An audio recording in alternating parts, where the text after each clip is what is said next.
एक ज़माना था जब दक्षिण अफ्रीका में इंसान को इंसान नहीं समझा जाता था। रंग का फ़र्क ऐसा था कि एक ही धरती पर कुछ लोगों को आज़ादी थी और कुछ को बेड़ियाँ। इसी अन्याय के खिलाफ एक आवाज़ उठी, एक संकल्प जागा और एक शख्स ने अपनी पूरी जिंदगी लगा दी।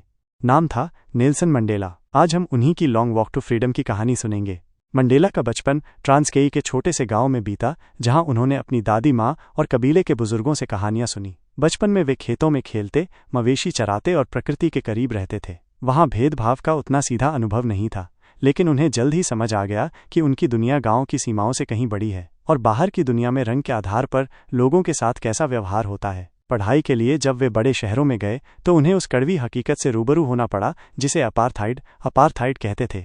गोरे और काले लोगों के बीच का अमानवीय भेदभाव। उन्हें महसूस हुआ कि ये सिर्फ एक सामाजिक बुराई नहीं बल्कि एक गहरी नैतिक गलती है। उनके जीवन का टर्निंग पॉइंट तब आया जब उन्होंने महसूस किया कि शांतिपूर्ण विरोध से बदलाव नहीं आ रहा है। जैसे भारत में हमारे स्वतंत्रता सेनानियों ने पहले सत्याग्रह और फिर जरूरत पड़ने पर दूसरे रास्ते अपनाए, वैसे ही मंडेला ने भी शुरुआती वकालत के बाद अफ्रीकन नेशनल कांग्रेस ANC के साथ मिलकर संघर्ष का रास्ता चुना। वो जानते थे कि यह आसान नहीं होगा, लेकिन उनके भीतर आज़ादी की लौ इतनी तेज थी कि वे किसी भी चुनौती का सामना करने को तैयार थे। उन्होंने कई बार सभाओं में कहा, मैंने महसूस किया कि अगर मैं अपने लोगों की आज़ादी के लिए नहीं लड़ूंगा तो कोई नहीं लड़ेगा।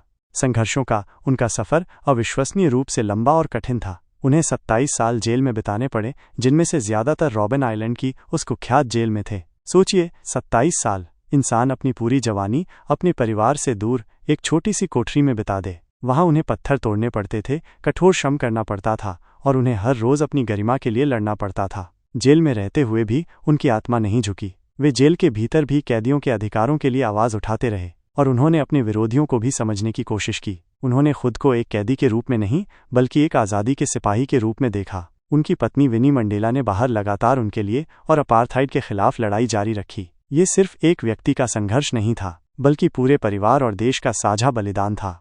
जेल से बाहर आने के बाद पूरी दुनिया ने उन्हें एक हीरो के रूप में देखा। उनके लिए कोई नफरत नहीं थी, कोई बदले की भावना नहीं थी, सिर्फ न्याय और सुलह की इच्छा थी। 1994 में वे दक्षिण अफ्रीका के पहले अश्वेत राष्ट्रपति बने। ये सिर्फ एक राजनीतिक जीत नहीं थी, बल्कि एक नैतिक विजय थी। उन्होंने एक इंद्रधनुषी राष्ट्र, रेनबो नेशन की कल्पना की, जहां सभी लोग, चाहे उनका रंग कुछ भी हो, मिलजुल कर रह सकें। उन्होंने शिक्षा, स्वास्थ्य और समानता पर जोर दिया। उनका सबसे बड़ा योगदान था सत्य और सुलह आयोग, ट्रूथ एंड रिकन्सिलिएशन कमीशन का गठन, जहां पीड़ित और अपराधी आमने सामने आए ताकि अतीत के घावों को भरा जा सके और भविष्य का निर्माण किया जा सके। यह एक असाधारण कदम था जिसने दुनिया को दिखाया कि माफी और सुलह ही स्थायी शांति का रास्ता है।